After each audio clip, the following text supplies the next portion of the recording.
Vous sentez-vous dans une saison d'attente interminable, comme si votre vie était en pause, suspendue au-dessus d'un vide. Vous priez, vous criez, mais le silence qui vous répond est assourdissant, presque moqueur. Vous êtes peut-être dans cette fosse de destruction, cette boue du bourbier, dont parle le psalmiste David. C'est le lieu de la stagnation, où chaque effort pour avancer semble vous enfoncer davantage.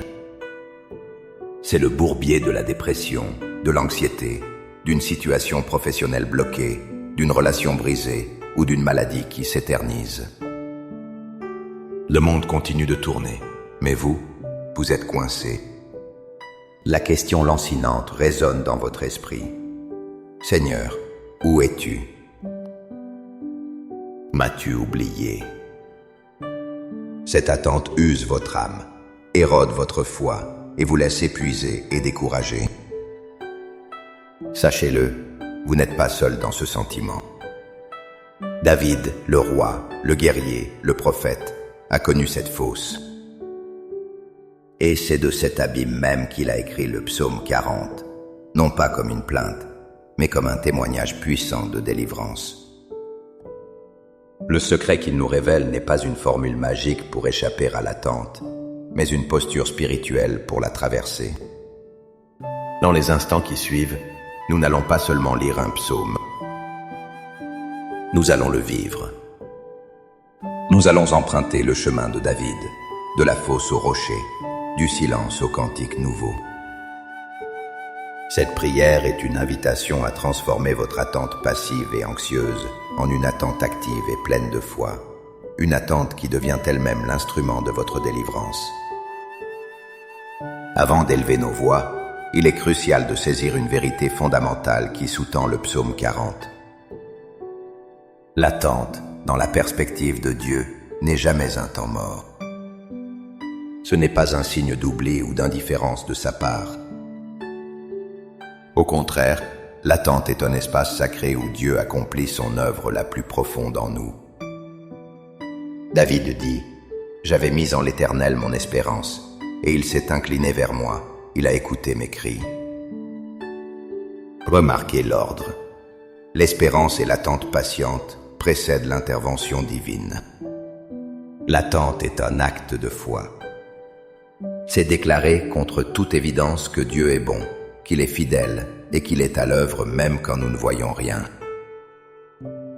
La Bible nous le confirme dans Lamentations 3, 25, 26. L'Éternel a de la bonté pour qui espère en lui, pour l'âme qui le cherche. Il est bon d'attendre en silence le secours de l'Éternel. L'attente silencieuse et confiante est qualifiée de bonne. Pourquoi ? Parce que c'est dans ce silence que nous cessons de nous agiter, que nous arrêtons de nous fier à nos propres forces pour enfin nous abandonner entièrement à sa souveraineté. C'est dans la fosse que Dieu nous apprend que sa force se manifeste dans notre faiblesse. Il permet la boue pour que nous puissions apprécier la solidité du roc. Il permet le silence pour que nous puissions reconnaître la douceur de sa voix. Ainsi, notre prière aujourd'hui n'est pas une tentative de forcer la main de Dieu ou de précipiter son calendrier. C'est une prière pour changer notre propre cœur, pour aligner notre esprit sur sa perspective et pour trouver la paix et la force dans l'attente, en ayant la certitude qu'il agira en son temps parfait. Maintenant, avec une foi ferme en cette promesse, élevons nos cœurs vers le Seigneur. Laissez ces paroles devenir les vôtres. Priez avec toute votre sincérité. Père céleste, Dieu d'Abraham, d'Isaac, de Jacob et Dieu de David, je viens devant toi aujourd'hui, non pas avec des paroles éloquentes, mais avec le poids de mon attente. Tu vois le fond de mon cœur. Tu connais cette fosse dans laquelle je me sens piégé, cette boue qui colle à mes pieds et ralentit chacun de mes pas. Seigneur, je suis fatigué d'attendre. Mais aujourd'hui, je choisis de transformer mon attente. Je viens me réfugier dans ta présence. Je dépose à tes pieds le fardeau de mon impatience. Je renonce à vouloir tout contrôler, à comprendre chaque détail de ton plan. Je te remets mon calendrier, mes échéances, mes désirs de voir les choses changer instantanément. Je me libère de la comparaison avec les autres, dont la vie semble avancer alors que la mienne stagne. Je renonce à la voix du doute qui me murmure que tu m'as oublié. J'abandonne entre tes mains ma frustration, ma peine et même ma colère. Purifie mon cœur de tout murmure et remplis-le de confiance. Père, en m'appuyant sur la vérité du psaume 40, je proclame que j'ai mis en toi mon espérance. Mon espoir n'est pas dans les circonstances, ni dans les hommes, mais en toi seul, le Dieu fidèle et tout-puissant. Je proclame que tu t'inclines vers moi, que ton oreille n'est pas trop dure pour entendre mon cri, même le cri silencieux de mon âme. Je te le demande maintenant, au nom de Jésus. Retire-moi de la fosse de la destruction. Retire-moi de la fosse de la peur qui paralyse mes décisions. Retire-moi de la fosse du désespoir qui assombrit mes pensées. Retire-moi de la boue du péché, de la honte ou du regret qui m'empêche de marcher la tête haute. Seigneur, interviens. Je proclame que tu dresses mes pieds sur le roc, qui est Jésus-Christ, mon fondement inébranlable. Quand tout autour de moi tremble, je me tiens sur ta solidité. Affermis mes pas, Seigneur. Montre-moi la prochaine étape, même si elle est petite.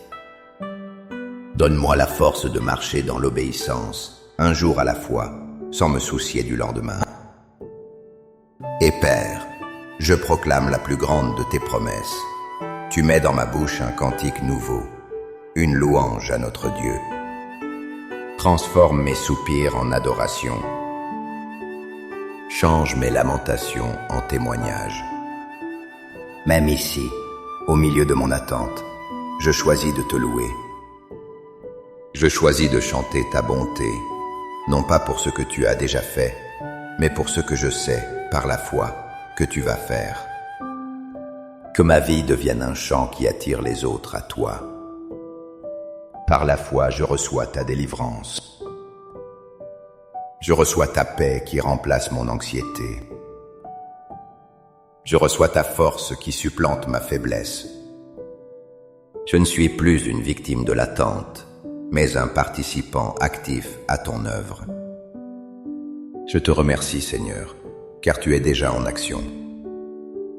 Merci pour le roc, merci pour le cantique nouveau. Je te confie la suite de mon histoire. Au nom puissant de Jésus. Amen. Le voyage de la foi est souvent un chemin d'attente, mais rappelez-vous que chaque jour passé à attendre avec confiance est un jour où Dieu fortifie vos fondations. Cette prière n'est pas une fin, mais le début d'une nouvelle posture de cœur. Commencez dès aujourd'hui à chercher des raisons de louer Dieu, même dans les plus petites choses. Si vous avez été encouragé par ce moment de prière, n'hésitez pas à aimer cette vidéo, à la partager pour que d'autres qui se sentent coincés dans leur fosse puissent aussi trouver l'espoir, et à vous abonner à la chaîne pour grandir ensemble dans la foi. Pour affirmer votre pas de foi aujourd'hui, pour sceller cet engagement de confiance, écrivez dans les commentaires « Seigneur, je choisis d'attendre en toi ». Chaque commentaire est une graine de foi semée, une déclaration que votre espérance est fermement ancrée en lui. Que le Seigneur vous bénisse et vous guide. Qu'il affermisse vos pas sur le roc et qu'il mette bientôt dans votre bouche un cantique nouveau. À bientôt.